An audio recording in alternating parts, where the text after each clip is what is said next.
begin by doing the acknowledgement of country. I would like to begin by acknowledging the traditional custodians of the land on which we gather today, the Wurundjeri Woi-wurrung and Boonwurrung peoples of the Eastern Kulin Nation.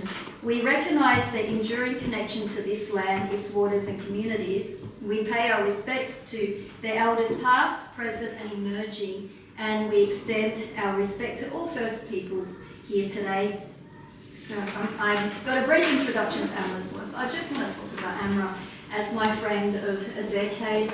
Amra is a person, and I don't say this lightly, you know, people give others polite charges of bravery, but Amra is one of the most courageous friends I know. Not only does she write, but she holds down a job as a teacher, which is in many ways, you know, with teaching, it takes up all your life and all your time, and as a mother and as a wife, she just gives. She might say that. She'll say, oh, I'm not the most selfish person you know. I think about myself. We don't see that. We don't experience that. What you're saying is contrary to who you are and how much you give to your community who are here today to support you. I've been reading Amber's work since her book, which her extraordinary book, Things Nobody Knows But Me. And Amber has a wicked sense of humour, which you can see some of in this book as well, which is what makes the implosive ending so powerful in Time Kneels Between Mountains, because Amra's writing about a schoolgirl. Like many of the schoolgirls she teaches, you know, when we see war and when we see the portrayal of people who are other than us in our media, it's always grey and bleak, and they are they're victims. And this is not a victim. This is a young woman who is reading the diary of Adrian Mole. He's reading The Silence of the Lambs and passing it to who was once her competitor and nemesis.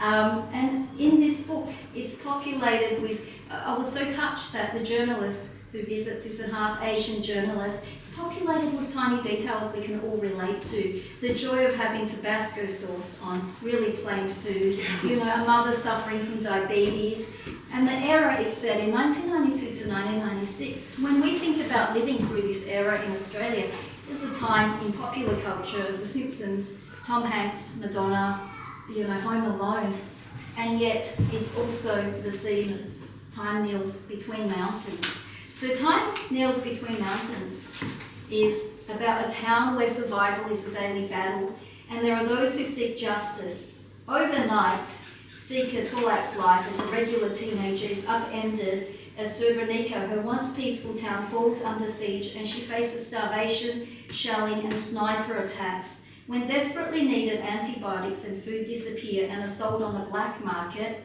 Setka vows to investigate the corruption and bring the culprits to justice. As the war ravages, Setka's resilience is tested as she navigates loss, fear and the harsh realities. Yet amidst this devastation, she finds a glimmer of hope as her relationship with Ramo blossoms from friendship to love. But as she fights for justice and love, will Setka triumph, or will the brutal war tear everything she holds apart?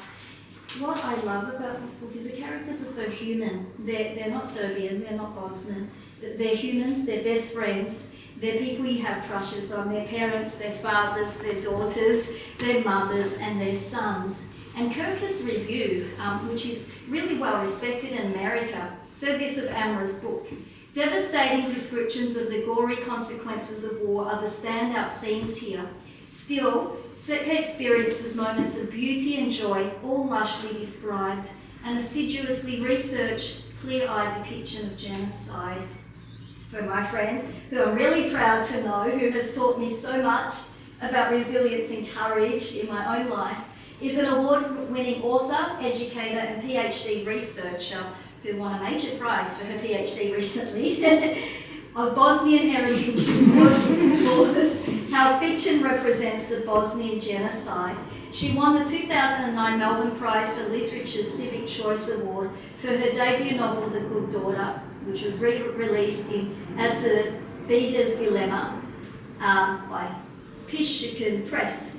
The anthology she co-edited, Growing Up Muslim in Australia, was shortlisted for the 2015 Children's Book Council of the Year Awards, and Amra's memoir, Things Nobody Knows But Me, was shortlisted for the 2020 National Biography Award.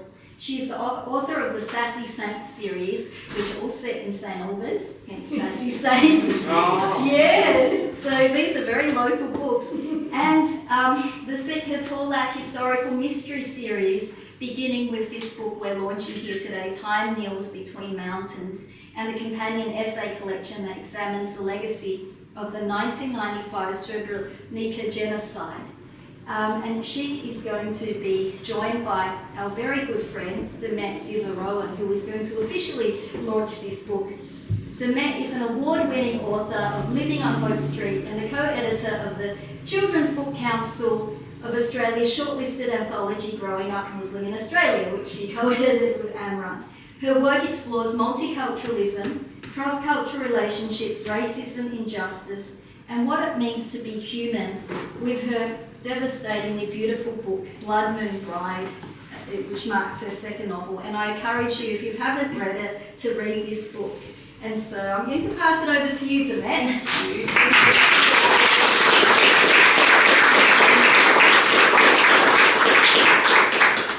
Wow. Yeah, now you can stand. Stand close. We have known each other for, I think it's close to 15 years now. I think it right? has. My math skills, which no one should be relying on. No, It's accurate. and me. Wow, I can't believe, or I can believe, and I'm very honoured to be here, to celebrate this 7-year journey.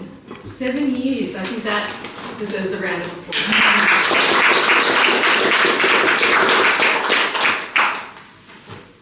Our friendship spans over a decade.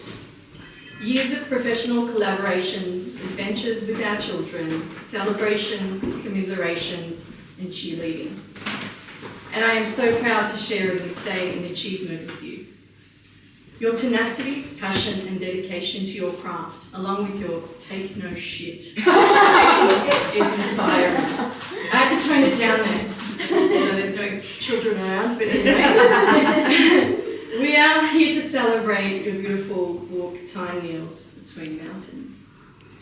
What began as Amra's PhD novel many years ago is now a hauntingly beautiful published book. I thought long and hard whether to use that word, beautiful. It feels inherently wrong to use it as an adjective for a book about the Bosnian genocide. Is the book searingly honest? Yes. Meticulously researched, definitely. At times gut-wrenchingly painful to read, most definitely. But where there is darkness, there is glimmering hope. And hope, resilience, and the unwavering human spirit is a powerful, beautiful, and wondrous thing. And it exists in abundance in the pages of this book. It exists in the main character, our teen, Sekha Torlak's will to survive the 3-year Serbian bombardment that entraps her mountainous hometown of Srebrenica. Thank you. I was on track, and then I said it out loud in front of Amra, and she corrected me, and I'm like, I'm out. Cutting them off from food and life-saving aid. We had no way to hide and no way to run, she says at one point. We were on display for snipers to pick us off, for shells to turn us into mincemeat, and bombs to vaporise us. It exists in Sekha's love for herself, her family, her Serbian best friend Zora, Foramo. It exists in her early morning climbs up bare hills to find firewood to survive the winter. It exists in her love of words, books, and storytelling, of truth-telling. Amra used first-hand accounts and survivor stories to bring Sekha and her world authentically to life. And in this world of death, loss, and destruction, she asks us to bear witness to what the dark side of humanity is capable of when armed with propaganda, hate speech, racist ideology, and fear. She asks us to witness the human cost of hate and dehumanisation and the consequences of the international community's indifference. Sadly, an all too familiar narrative where we look at the atrocities that plague the past and stain the present in places like Sudan, Gaza, Congo, etc. Time Kneels Between Mountains is written with clear, descriptive prose that is unsentimental yet poetic and always deeply human. The characters' humanity is tangible and undeniable, and their will to survive with their humanity intact takes everything. As Seka writes in a letter to her best friend Zora, or is it Zora? Yeah, I like that version. Once we were all the same people, but now we see each other as less than human. I wonder what will be left of us when this war is finally over. When the horror of the war is finally over, trauma and resilience remain, but so does memory and testimony. Time Kneels Between Mountains is a call to remember the best and worst of humanity, in hopes that history will never again repeat and never again forget. Congratulations, Amra.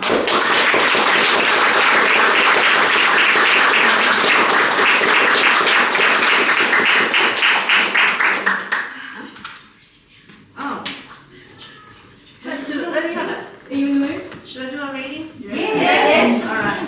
I actually had an interview yesterday, and I'm actually very thankful because the guy that was interviewing me picked out which extracts I could read. And I went, oh, he did a really good job. So I'm going to keep that in mind so that I can do it in the future.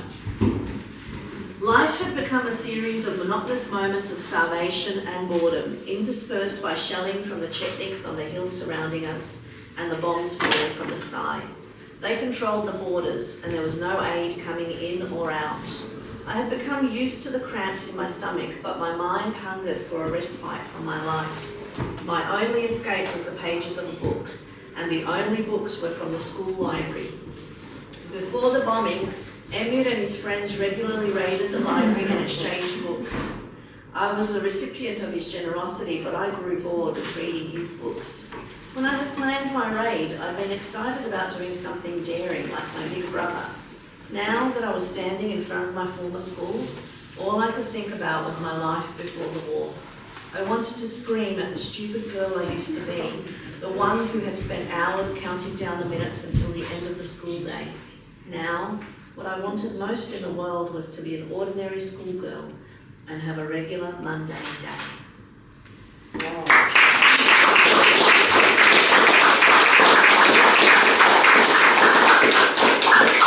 Nikki, can you just grab that chair there, darling, sit down, please? Oh, it's okay. No, sit. There's a reason why Nikki has to sit, and I've just been watching her and I'm like, I need her to sit down. I don't want to get in the way. I can see him. Why don't you get I'm going to get I'm not the last one. So, as a teacher, it's all about books and reading. So one of the things that I was really struck by when I was reading about the survivors is how, teenagers were so bored in the war. There was nothing to do, and books were just a way to connect and a way to find escapism.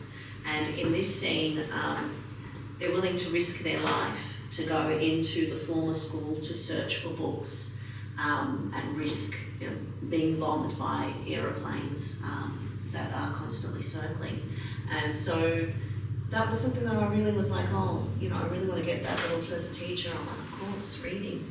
That's what I don't know, for all of us that are authors, that are readers, that are artists, that are creative. It's a way to escape. Well, I love that you segued right into Right. your research, but that question's coming up. But I want to start from the start. Mm-hmm. Why this book? I mean, I did get, when I was reading it, felt deeply personal to me, and that it was coming from a place that just meant so much to you, and I want to know why this book and your connection to the subject. Well, I started a PhD, and actually what now the third book in the series is what I started working on, and I was like, oh, I want my character to have a backstory, and so I was like, Srebrenica, I'll give you the story of Srebrenica as her backstory.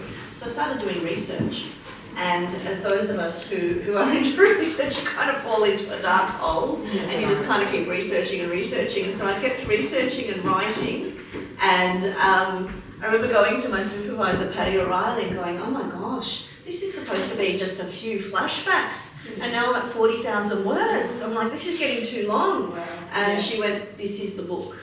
And I went, oh, okay. Plot twist. So then I sort of continued that and made that into the book Time Kneels Between Mountains. And the reason that the research was so important because it was me unearthing my Bosnian background, because I did live in what was Yugoslavia for 4 years as a child. I went through the education system, and at that time everything was hidden. We were Yugoslavs, we did not have our own ethnic identities. That history that was fractured and was causing issues, we just forgot about it, hid it away.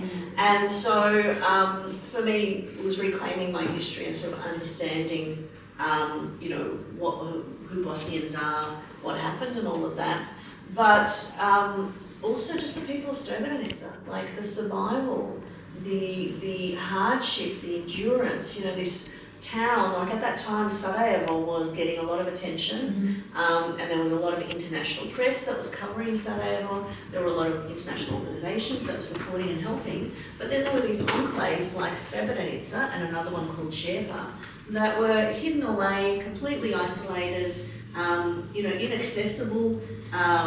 International aid was being stopped by the enemy and starving. And there was no social media to document. No social media, no, only journalists dropping in now and then to, try and tell the story and try and get it out there.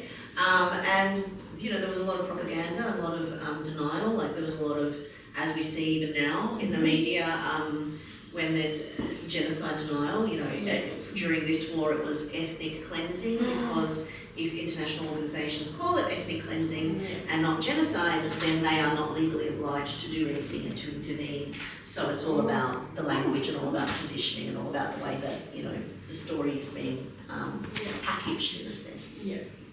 And I love that you accidentally fell into this story, so that's a fact I did not know. Wonderful. How did you manage all of that research? Like, how did you find the story in all of that research? What did you have to leave behind? How did you kind of sift through it and decide, hey, this story stays, and this is maybe too traumatic to include, or for whatever reason? Was there ever a moment where you were like, oh, well, I wrote so much. I wrote so much. I wrote 3 novels, and then I've done a prequel where I have to cut it out, where I'm like, this is too long, and then I need a bonus short story, and I actually got a whole bunch of stuff that I'm like, I could make some more bonus short stories because I had so many things. But what would happen is I was working full time when I started working on this novel. I was waking up at 5:30 in the morning. I was writing every weekday, from 5:30 until 6:37, then getting ready and going to work. And so the research was inspiring the story. As I was reading all these first-person accounts, reading what was happening, I was putting together the story and sort of going, okay, I need to create this landscape, create the characters to be able to share all of this story. Yeah. And so, the other thing is, I remember having conversations with, people about, it's a genocide. And it's really horrific, and thankfully the crime fiction lens and the genre gave me the opportunity to be able to tell that story, because it's not easy. No. It's not an easy story. It isn't. It is at times, as I said, it can be quite a Yes, I have a whole page of confronting read. content warnings. Yeah. Yeah. Scan barcode. Unfortunately, those things are so recognisable. I hated that I was able to recognise the dehumanisation and the violence, because as most of us have been witnessing a live stream genocide on our screens in Gaza. And I often had to just stop and I could not believe how we haven't learned from history. And that's so heartbreaking. History just repeats and repeats, and people are stripped of their humanity, and the cycle continues, which is really harrowing. And but as I said, there's beauty. It's not all, but those are really powerful scenes. The scenes where you're describing. Yeah, and it was hard reading it, like researching it and putting it together, but then it's also like you have to do justice to the story. That's right. And you have to do justice to these people who survived and wrote about it and to share that story, and so in me recreating it. But how did you deal with the emotional stuff that comes with writing such heavy... Yeah, I did have to take breaks, and I did have to, move away from it. And there came a point like where the story just sort of took over, which is, always really lovely.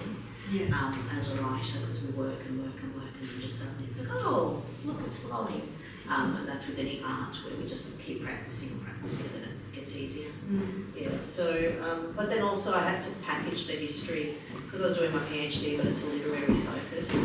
So I had to, I wrote a book of essays where I wanted the history that is the research to have its own place. Yeah. So that if there are people like me who read historical fiction and are like, oh, what's real and what's not, I want to know. And then also made it easier for me to be able to pull things out, which my supervisors were grateful for when it came to my thesis. Yeah, I love how at the end of the book you just got like a reference. Yeah, references. I want to do further reading. Yes. Teacher brain. It's always about the teacher brain. Yeah. So, yes, we've talked about the more harrowing and heartbreaking moments in this novel.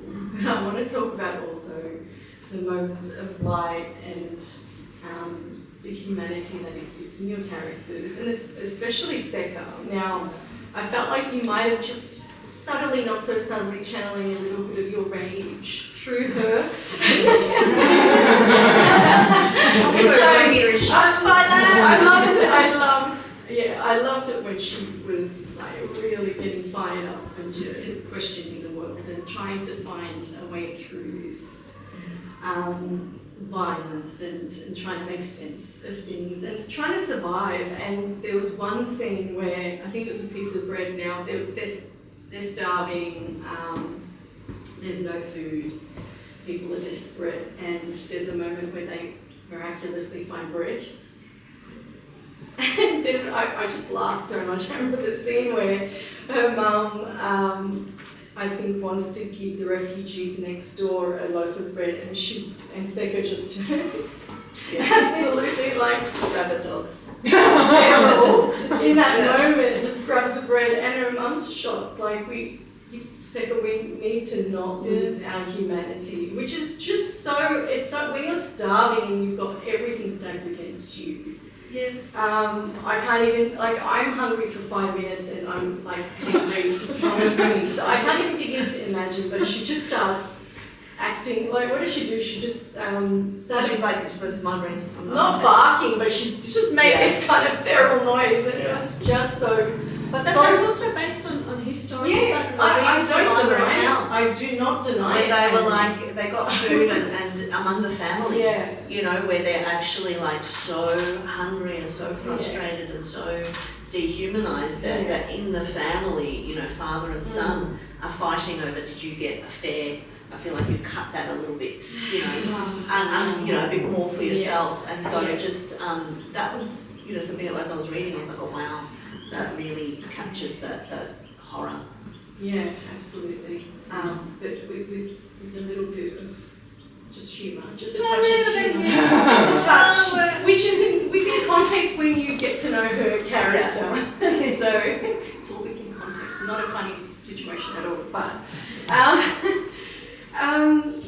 I just wanted to also know, was there anything that you were surprised by? Did you grow up with stories? You said you were living in Yugoslavia and it was all just hush-hush. Growing up, was it hush-hush for you at home? Well, it was different for me because when I lived in Bosnia, I lived with my maternal grandparents. One of the things that I discovered through my research, and that's kind of formed the backbone of my thesis, is that in Yugoslavia there was a division along urban and rural lines, and the fact that, you know, it doesn't matter if you're Serb or you're Bosnian or you're Croatian, the peasants or the villagers are more connected and the city folk are more connected. And so that was something that I came across when I was doing the research in terms of the way that survival played out in Srebrenica, where the people who were sort of the city slickers, they had the access to the resources, they were the ones who were able to get international aid, and then the villagers were the ones that were really hard done by and were struggling. And so I was aware of that because my husband, he is from Sarajevo, and I remember very early on in our marriage, we were having a conversation and I was like, you know, people were asking me about the war and I didn't really know anything at that point. And I was like, oh, you know, they always hated each other, the Serbs and the Bosnians. And he was like, no, they didn't, because he grew up in Sarajevo where intermarriage was common, people, you know, knew each other, it wasn't that big a thing. And I had lived in a village, and my grandfather, who was a very interesting individual, he was with the Communist League, he was, you know, a member of the Communist Party, but he would also send his Bosnian grandchildren to me to you know, learn Muslim prayers, and, you know, so he was covering both sides, where he was like pacifying Allah, but also the Communist Party. But, you know, usually in the villages, that's where people could practice their religion because they weren't relying on the benefits of being a socialist, you know, and a member of the Communist Party. So that was something that I came across that I thought, oh, I can actually see this because of my experiences and because of who I am. And that's something that really framed the book and really framed the story I wanted to tell. Yeah. I think we'll stop here because I think it's time for food.